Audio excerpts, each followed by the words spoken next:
Today we're going to build a PVC bike rack. To start, you'll need 30 feet of 1-inch PVC pipe, 2 1-inch 3-way tees, 4 1-inch 90-degree elbows, and 10 1-inch sling tees.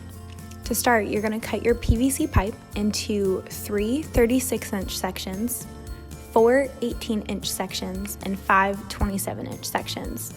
And now we can start building. To start, you're going to take your 27-inch pieces and you're going to place sling tees on both ends of all 5 pieces.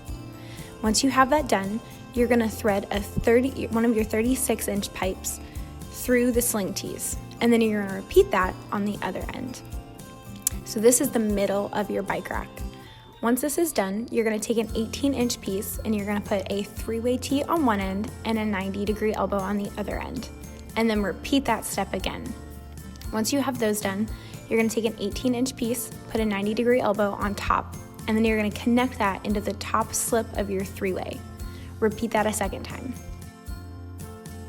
Then, take that L-shaped piece you just made and connect the bottom 90-degree elbow to the center of the bike rack, repeating this on the other side.